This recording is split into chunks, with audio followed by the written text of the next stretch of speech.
Good evening. Welcome to Community and Technology, where we connect the global community with news, information, and resources. I'm Stu Reed. I'm here with my co-host, Dave Burstein. Hey, Dave. Hello. Yeah, so a lot going on in the tech world these days, Dave. One of the lead stories that caught my eye was the world's richest man, Elon Musk, just joined the board of Twitter.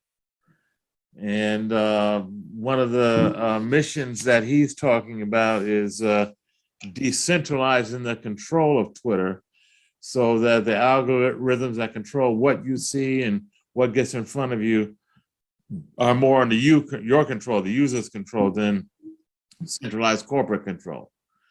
Does that make any sense at all to you? I mean, how is that going to actually play out in the real world if that happens? Actually, I think Facebook does that, at least in one important way. I believe in Facebook, I have the choice between taking the Facebook decided queue, which shows the messages they think will be most interesting to me, or just get them in order as they come in. Mm-hmm. And I don't particularly want Facebook deciding what's interesting to me, because they do a terrible job of it. Now, I may be the exception. They probably do a pretty good job for most people, but that's the kind of choice that you can make. You also want more authority, for example, to block off messages by category that aren't interesting to you. For example, right now, I'd probably want to block off all the messages on Ukraine. Not because Ukraine is not phenomenally important, and not because it's an epic crime, but because they all say the same thing, and I get 6 messages with every detail coming out of Ukraine. And I can get the news I need from the Times and Google. So that's a good thing. The other thing is he's trying to get something that we've been wanting for a long time.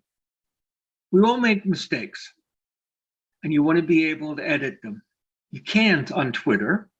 And the reason apparently is that they have that ability, but they've been holding on to it because they want to include it in a Twitter service that you'll pay for. And Musk wants to get that out there because that's just going to make Twitter a more effective service. So let me just get that straight, Dave. Right now, if you put a tweet out there, you can't go back and change it. You can go back and delete it, but you cannot edit it. Is that right? Precisely. And since I have a couple of different Twitter accounts, one for general stuff, one for communications news, if I happen to send a tweet to the wrong account, I can't fix that. I can delete it though, which is a minor pain in the butt, but it works out well enough that it's not a big issue to me. Twitter has done many, many things wrong. It's been very, very lucky that it hit on something, the short messages instead of unlimited length a long time ago that really mattered. And then it got the network effect. Once so many people were using Twitter, everybody had to use Twitter if they wanted to be noticed. And that's true whether you're Vladimir Putin or the president of the United States or a movie star. So almost everybody in public life has a Twitter account because it's so popular. But that's not because Twitter has done a great job. And I can give you a dozen instances like the inability to edit where they just haven't come through very well. 217 million users, according to this last story I saw. I think that's per day. Unlike this billion friends that Mark Zuckerberg has. How many? Well, there's well over 1 billion now Facebook users. And when they did the movie about Facebook, the tagline was, if you have 1 billion friends, you're going to have some enemies. Well, you can't make 1 billion friends without making a few enemies. Okay. Zuckerberg has become a pompous, conceited ass who doesn't understand what he doesn't understand, which is a pity. He's a smart guy and he wants to be a decent human being. But he surrounded himself by yes men and people just like himself. So, did you see the latest on how they're attacking TikTok? No, I didn't know. What are they doing? Oh, they hired one of the really nasty Republican outfits that specializes in false information to do things like write editorials and letters to the editor to every newspaper in the United States attacking TikTok. That possibly reasonable attacks, i.e., TikTok may let in a lot of underage kids and expose them to stuff that's supposed to be adults only and so on. But Facebook is spending tens of millions, probably hundreds of millions, in cheap attacks like that, and legal lobbying that's probably even more dangerous. So is that just corporate warfare? What is that about? Or is that political? What's That's going just on? corporate warfare playing dirty tricks. Mm-hmm. The kinds of things I associate with Tim Ciccone and AT&T, who used to do this many, many times. Yeah. Corporations are supposed to make money. They're not necessarily supposed to be ethical in how they do it. I mean, what happened to the social responsibility mandate that was kind of never legislated, but kind of unspoken ethics, ethos, if you will, of corporate America? What happened to that was Milton Friedman and the Chicago School, influenced heavily by the Austrian school and Hayek. They turned around and said that capitalism works so well that we can throw out any requirement for corporations other than they try to make money, because there's Adam Smith's invisible hand that will protect us from anything wrong they do. Now, that is utter and total nonsense, no matter how many Nobel Prize Friedman and Heckman and Stiglitz got, all of whom were brilliant, but all of whom had a terrible prejudice that resulted in some very bad economics and much worse, terrible, terrible policy. Because among other things, they never dealt with the reality of the world that some corporations are so big they have a lot of power and they can bust their theoretical models using their market power. That's something that's obvious to anybody who thinks about it, but Ronald Reagan didn't think about it. Most of the judges in the United States doing antitrust didn't think about it. An awful lot of people who should have known better didn't think about it. Result, social responsibility went off the wall. We see a little of it coming back, sometimes because they're decent people. Zuckerberg put a lot of money into trying to connect people to the internet. And from a mutual friend, Robert Pepper, tells me that he really meant it. Now, by the time that got into actual policy, turned out the internet he was connecting people to was hisinternet.org, which blocked most of the real internet. So it was a bad mistake. But he didn't even realize that. And he put out there, again, because yes men were there, he put out some total nonsense about how getting more people connected to the internet would solve most economic problems in the world. I've looked at that evidence very heavily. If there's an economic impact of the internet, which there may be, probably is, it's so small you couldn't prove it by data, by an honest look at the data. And there's a whole lot of people, either because they believe the internet is wonderful and had a bias, or because that's what they were paid to say, who said the internet's going to fix half the economic problems in the world.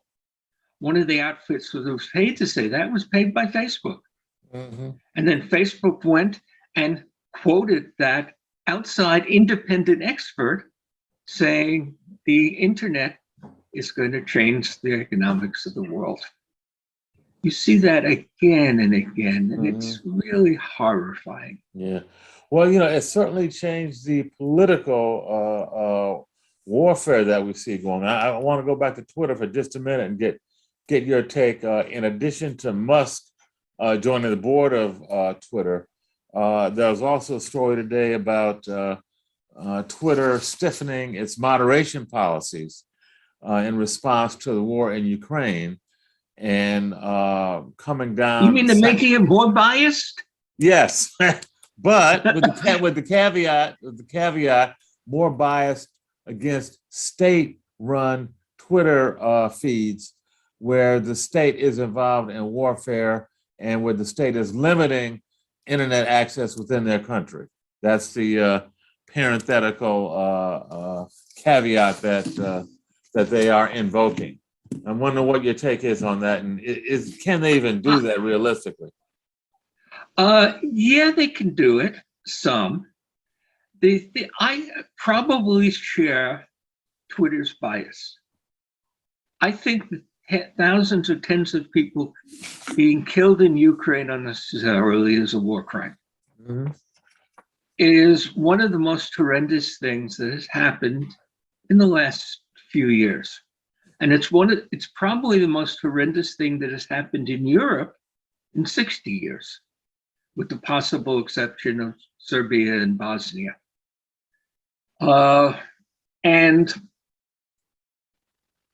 But what the people at Twitter don't realize is that bias, that this is something terrible, is ignoring so many other biases they have, and one of which biases is to be in favor of white folks and Europeans. Mm-hmm. Absolutely and totally.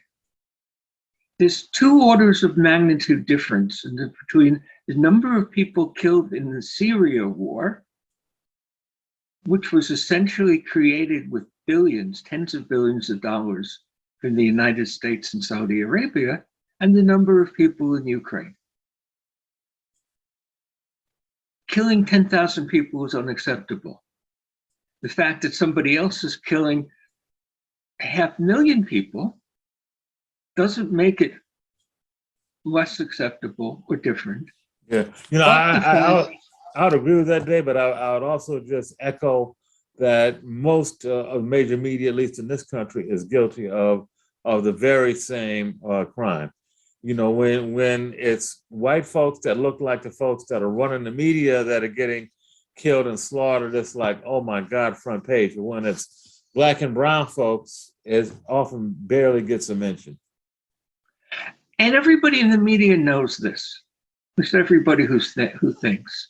And it's been very obvious for 20 or 30 or 50 years that there is a strong bias, and honorable people have tried to overcome it.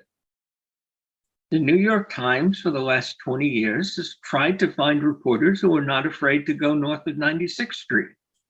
Mm-hmm. And in fact has done more coverage of the Bronx and Harlem. The bias is still there. They are working against it.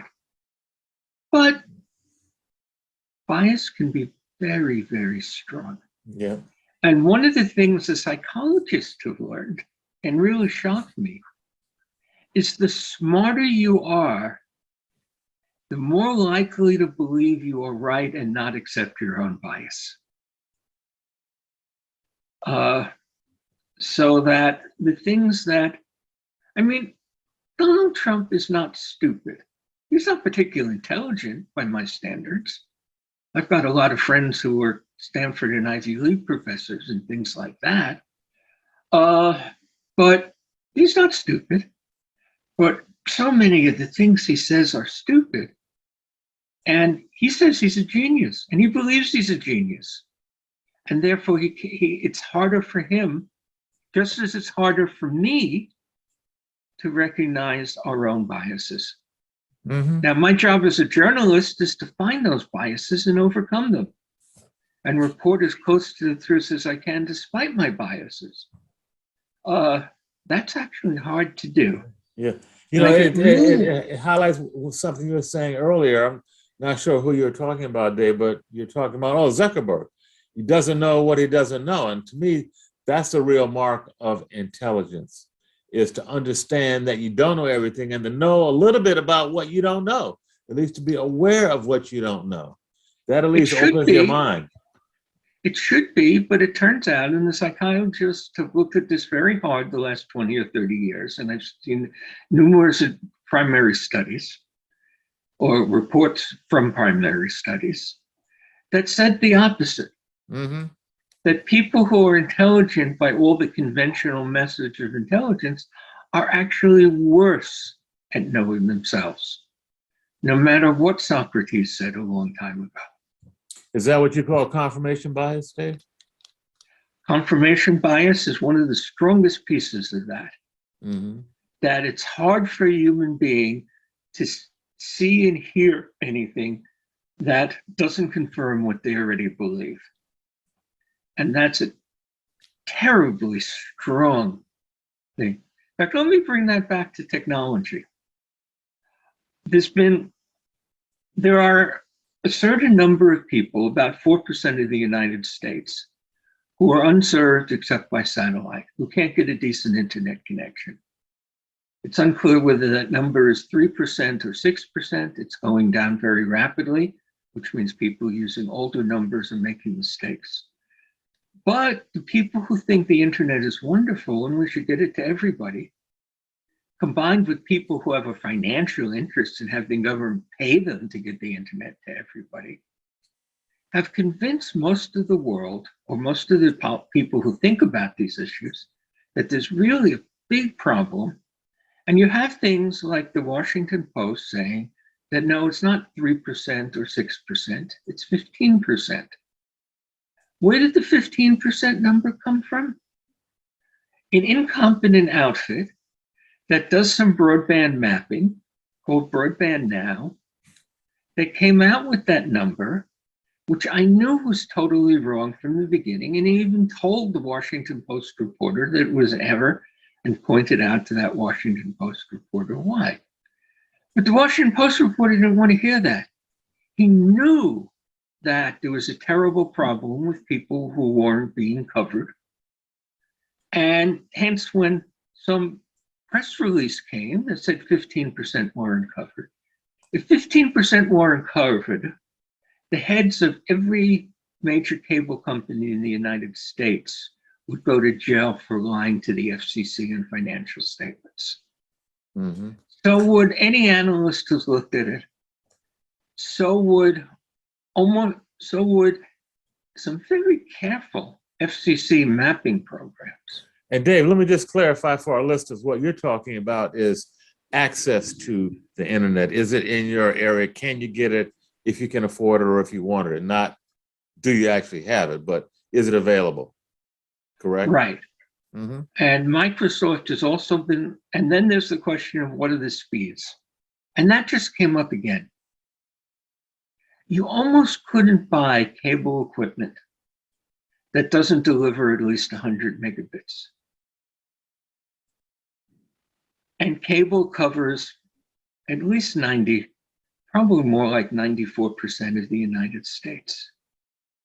And I've started seeing lately reports from reputable sources that 20% of the United States can't get 25 megabits or can't get 50 megabits. Mm. One of the sources was a news report out of the state of Washington that was based on comments by the official broadband commission there, that some enormous number, enormous compared to reality, of people in Washington couldn't get close to 100 megabits. Now, I knew that was nonsense because I've seen the actual raw logs. Cable is designed to give 100 megabits to a gigabit. Most people have hardware that's designed to do a gigabit that they're connected to. So what was going on? Well, it turned out that the official people in Washington didn't understand what the heck they were measuring. They found out, as Microsoft has been telling them again and again and again, I've sent the raw data to the Microsoft people, and The people who wrote the bloody work for Microsoft have confirmed to me off the record that it's nonsense. That says, oh, 60 million or 120 million people can't get close to the speeds they're promised, which is utter and total nonsense. The FCC has done actual testing by putting dedicated modems out to thousands of people to see. The cable companies have their own, and I happen to be on the advisory board of a company that tracks over 100 million users in real time to optimize their networks. This was total nonsense. So what was going on? What would happen if you moved your Wi-Fi router 2 rooms away from where your computer was? What would happen to your speed? That's a question. Yo, slow down.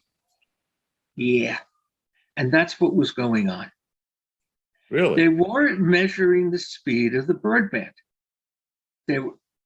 As it got to the house, they were measuring the speed of the connection at the computer.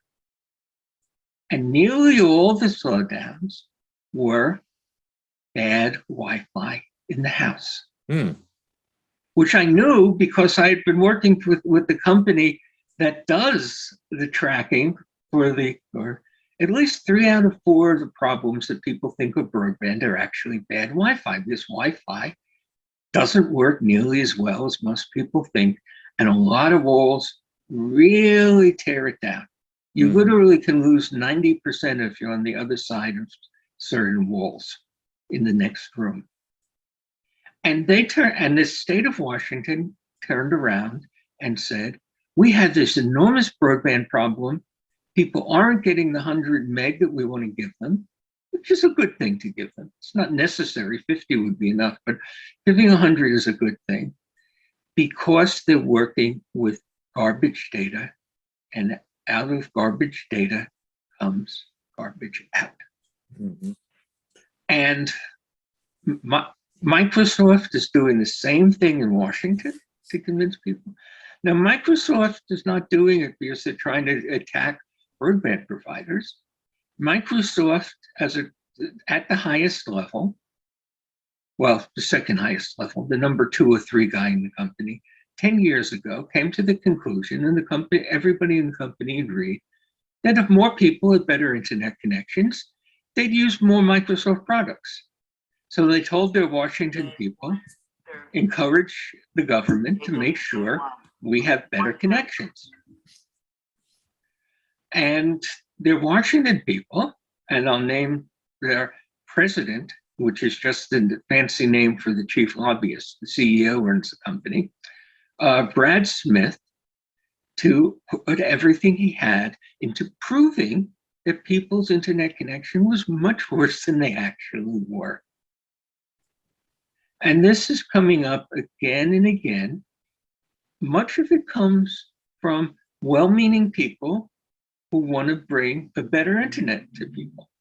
One of the folks we had on this show, and I'm not going to embarrass her by naming her a while, but she's active in promoting digital equity, has put out utter nonsense about the number of people who can't connect. She's made a lot of career decisions and done a lot of things that's convinced me she's an honorable woman who wants to deliver great broadband to everybody. But that's given her the inability to look at the data to know what's actually going on. Now, I caught what I'm almost sure is a mistake, a big one, from the guy who was running most of the $42 billion NTIA program. He did a webinar a couple of days ago. His name's Feynman. And he said that the $40 billion has to be spent wisely because it's just enough to get access to everyone, which is different than the question of actually getting everyone to connect, as you pointed out. Now, that's almost definitely untrue. That's assuming an average cost of $8,000 to $12,000 to connect people, when there's an example, how even most rural people who are the only unserved left by and large, can be connected, perhaps not for the $400 it costs to connect somebody in New York City, but for $2,000 or $4,000. And almost definitely, if he spends all $40 billion on trying to connect people, he will have wasted half of it. I'm sure he's an honorable guy trying to do his best job. But there's all these folks trying to get those $40 billion, bombarding him with things like the false data we just got from Washington State, or the false data that Microsoft's putting around Washington. And because he thinks it's a really important thing to do, he's dedicating his career to connecting people. And he almost for sure could make more money not being in government. He probably makes $160,000 a year, and he could probably double his salary tomorrow by going to one of the private companies trying to get a big piece of that $40 billion, as many people like him have been doing lately. So he listens to the report from Microsoft, the report from Washington, and he doesn't hear he doesn't deeply go into the actual hard data that is available from the Census Bureau, the FCC, the cable companies' financial data, and so on, which is my primary sources. And since I've been working on this problem of connecting everybody for 20 years and looking at the primary data for 20 years, I'm very convinced that I'm right and he's wrong. But it's going to be very hard to convince him of that, because it's going to be very hard. It will be almost as hard to convince him of that as it's going to be to convince a scared middle-aged lady who doesn't trust her government, knows that the government has done many abusive things in healthcare. We could take a minute and you could tell us about the Tuskegee experiment, for example, which was quoted to me a while back by a woman like this, a middle-aged woman, who didn't want to take the vaccine because she was sure the government was lying about its safety. Mm-hmm.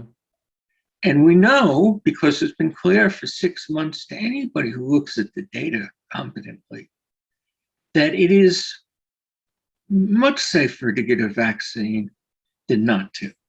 That it cuts your chances of dying from COVID down by 80% or 90%. Overwhelming data on that, carefully done. But she can't hear that, and she can't believe that.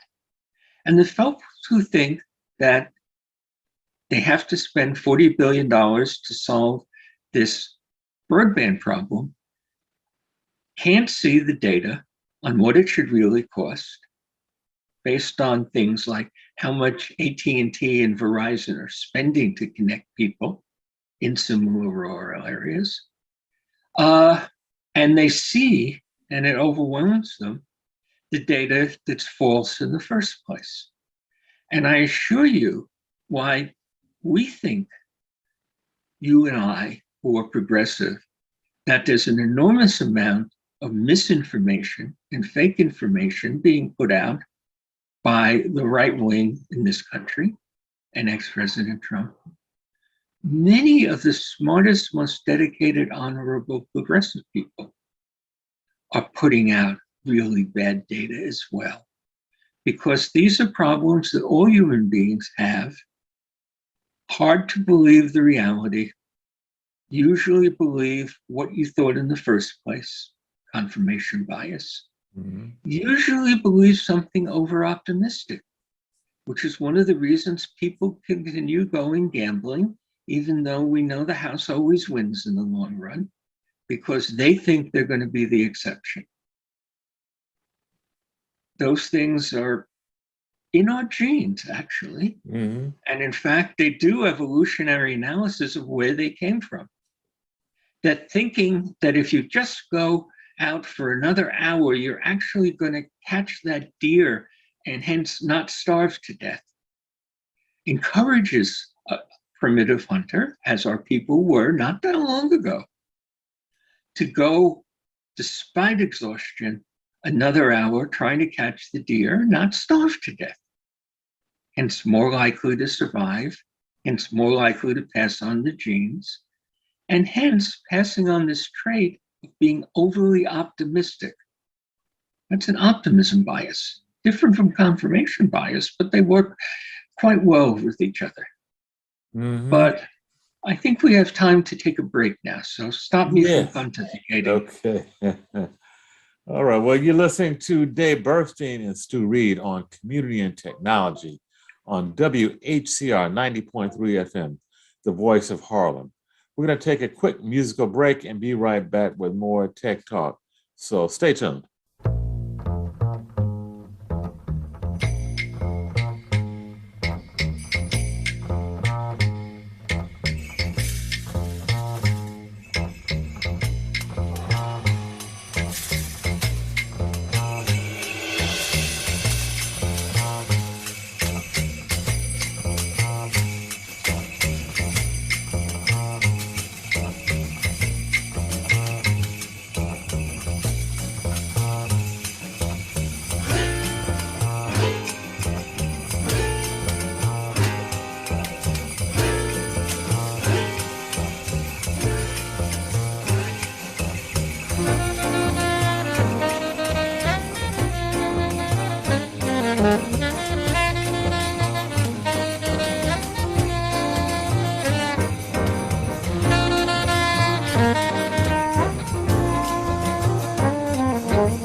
Okay, we're back. This is Community and Technology with Dave Burstein and Stu Reed. We're talking about technology and impact on the global scene. Dave, there's a lot going on in Ukraine. One of the stories that just came to light today was a story about SpaceX, and that some 5,000 terminals were just purchased by an outfit in Ukraine. SpaceX, as most of our listeners and viewers may know, is an internet-based, rather a satellite-based internet provider that once you have the terminal, enables you to hook up to the internet without there being any local infrastructure, which is the case in much of Ukraine, as so much has been destroyed. 5,000 terminals, Dave, and apparently they say they're going to be targeted to really critical infrastructure like electric utilities, medical systems, rescue services, security systems, power grids, transport hubs, government agencies, and more. I'm reading from a story in Circle ID. I guess that's probably, although it may sound like a drop in the bucket, I guess if they're strategically placed, it could have a pretty big impact. What do you think? Well, what's been the impact of everybody having cell phones with cameras on the war in Ukraine?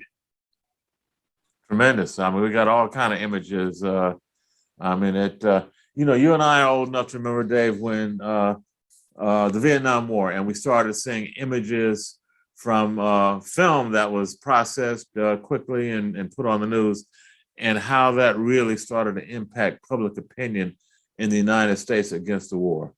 So, you fast forward 40, 50 years, and we're getting instantaneous images of some of the atrocities happening over there. So, if nothing else, I think it certainly is raising public awareness, public opinion, and probably raising the temperature level with all the sanctioning that's going on against Russia. What's your take? And those terminals can get those pictures out to us. Mm-hmm. And those pictures and those videos are making a difference. The Vietnam War was the first war that was televised. And the journalists there, obviously at the risk of their life, often got some remarkable pictures, unforgettable pictures. Mm-hmm.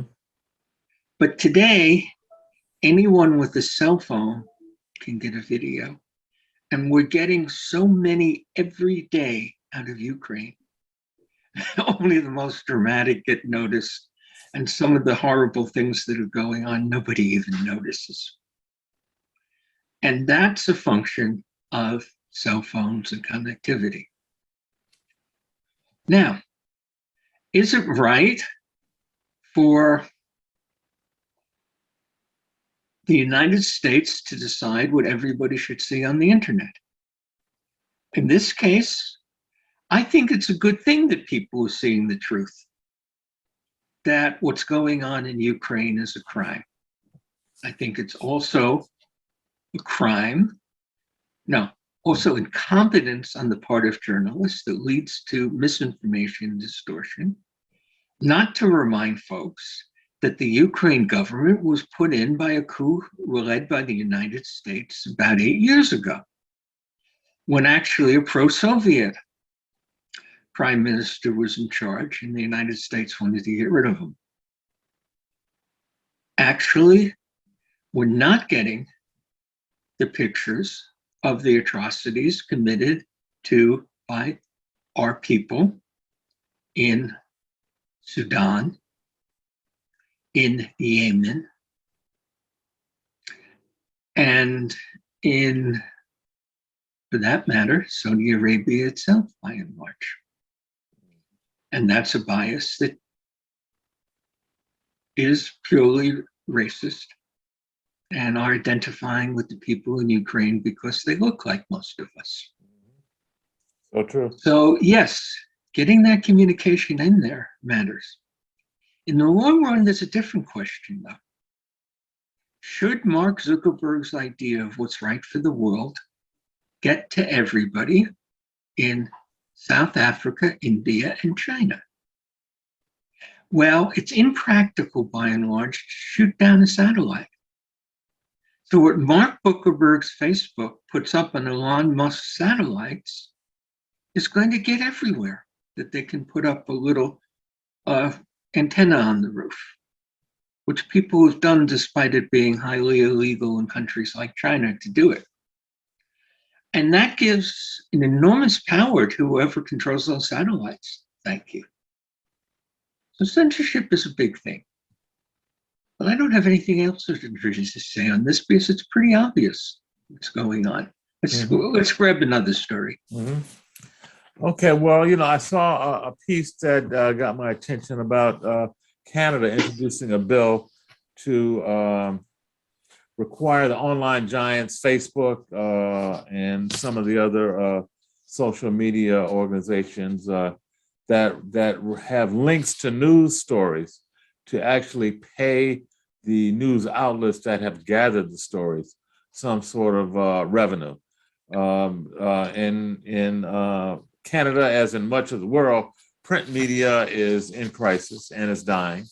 as digital media kind of takes over the entire landscape. Yet it is, to a large degree, the print media journalists that are out there acquiring a lot of the stories. And as this story points out, that costs money. And to the degree that the digital giants are able to utilize that media and not pay, there's a disconnect. So that's been proposed in Canada. Apparently, it's also happening as of a couple of years ago in Australia. I'm wondering what you think about that, David. Do you think there's any chance of that happening? One of those who agree with that are the governments of France and Germany and everybody in the European Union. In Australia, it became very controversial because the government has strongly insisted. Facebook said they might leave the country if the government put the rule in. Facebook was condemned by everybody in Australia for making threats like that and eventually backed off. But a lot of people were very angry about that because most of the Australian media, an enormous percentage, happens to be owned by Rupert Murdoch, who is Australian. And that was understood by everybody as a subsidy to newspapers that were owned by Murdoch. Now, is this right or wrong? The answer is not obvious. When you see lots of honorable, reputable people, the government of France is no more or less reputable than our government. The government of Canada saying some of the money should go back and subsidize journalism. That's not crazy. Is it right? Well, it's wrong if you believe that there should be no regulations and no rules on what goes to the internet. And friends of ours, people like Vint Cerf, essentially believe that when you look at their public policy statements. Anything that interferes with things going over the internet and what internet companies routinely do is an attack on the nature of the internet and is a mistake. I don't have an opinion on this. I do have a strong opinion on another thing Canada is doing and the EU is talking about. I don't know how much has been put in.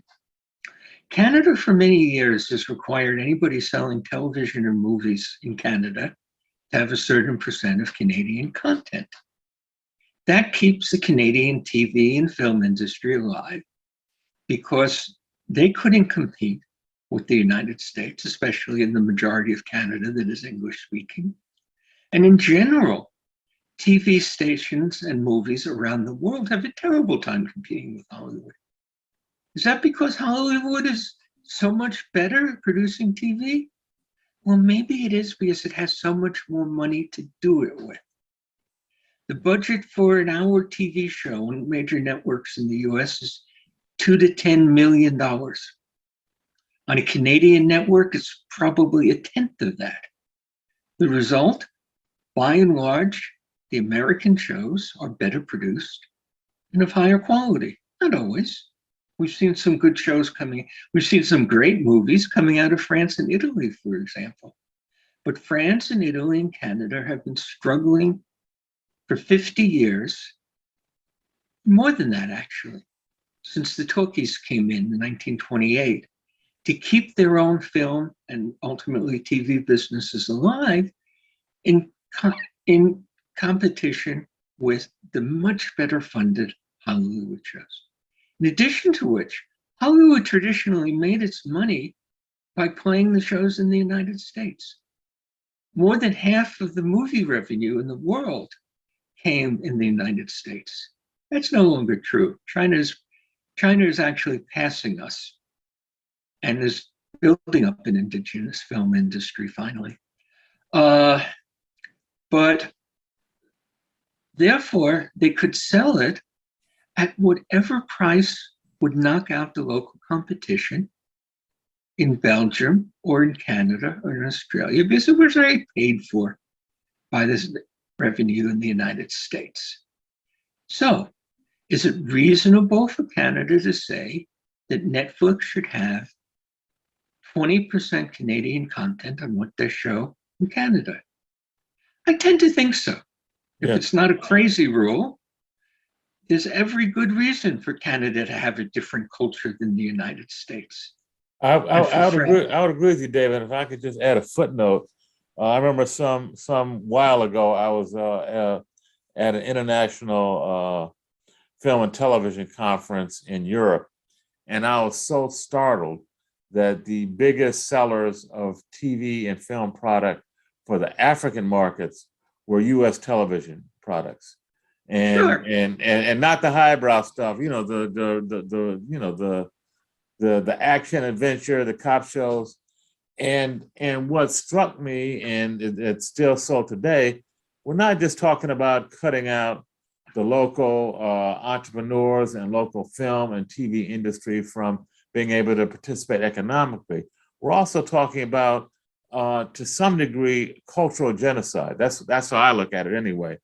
When most of the media that is being put out there, and I'm going to use the word perpetrated on the communities and on the populations, have to do with cultures that are foreign to them. And in particular, we're talking about white American culture and white capitalist culture, which is kind of like taking over so much of the planet. And I think it has a really negative effect on the psychological health of many indigenous cultures around the planet. And to that degree, I applaud what Canada is doing. I wish more countries could do that and had the resources to produce their own content, because that's what you come back to. You know, you own a network in Ghana, and where are you going to get your programming from? Nigeria. Hopefully. Okay, okay, there you go. And in fact, Nollywood films are a very large industry. As Nollywood, are yeah, Bollywood in films. India, yeah. Bollywood in India, Nollywood in Nigeria. Okay. And more, partly because the digital cameras do bring down the minimum production cost. Mm-hmm. And that allows very low budgets. And sometimes you can make very good TV and movies on very low budgets. Mm-hmm. But on average, the ones with 10 times as much money are going to have a better product, Yeah. and will dominate the market. Yeah. That's now happened. China now, because of the pandemic and the different responses to the pandemic, the US was crippled by the pandemic, and China basically got over it in a couple of months. Has more film goers in the United States right now. Mm. Mm-hmm. China had, in 2020, China, for the first time in history, had 2 of the 3 biggest box office hits in the world. Really? I bet you haven't heard of either of them. Wow. Because they made all their money in China. Yeah, and I guess the population is so huge. I mean, they could do it, keep it at home, and have the biggest attendance numbers. Yeah. Mm-hmm. And China has actually had a remarkable film industry for many years, making remarkable films that only played in art houses in the United States. Plus, especially out of Hong Kong, all the wuxi films, all the martial arts films, they were very popular everywhere. Mm-hmm. Right. Now they're making things like Operation Red Sea was one of the great box office ones, which was 2 Canadian foreign agents in the Middle East with about the intelligence of the American comedy Get Smart with Maxwell Smart, if you recall. In fact, yes, I was making a point of congratulating a Chinese friend on the growth of the Chinese film industry, pointing out how well it's going. And he said, "But these are terrible films. Mm-hmm. We shouldn't be proud of this." Yeah. We're about to have to shut off, and let me put one piece of information out there because it's important and may be still important to many people when the show hits the air. Chrome has been cracked. There is an active exploit. 13 hours ago, Google put out an emergency request for you to update Chrome. The Dallas Morning News said you could do it in a few seconds. It actually took about 2 minutes. The server may be congested because so many people have to update Chrome. You're talking about the But browser, the Chrome browser, Dave, right? It's been Yeah, compromised. Google's Chrome browser. There's an exploit in the wild that scares them. Mm-hmm. So you should immediately go, as I did, and as I'm about to tell Jenny, and update your Chrome. Stu, anything to say before we sign off? No, I think that's about it, Dave. We've covered it all, at least for the moment. This has been. No, we haven't covered it all. No, I have 4 more stories if you wanted. There's lots out there, but we covered what we can. There's only so much we can do and do a decent job. Okay, thanks, Dave. This has been Community and Technology with Dave Burstein and Stu Reed on 90.3 FM, WHCR, the voice of Harlem. Thanks for tuning in. See you next Wednesday, 5 p.m. Good night.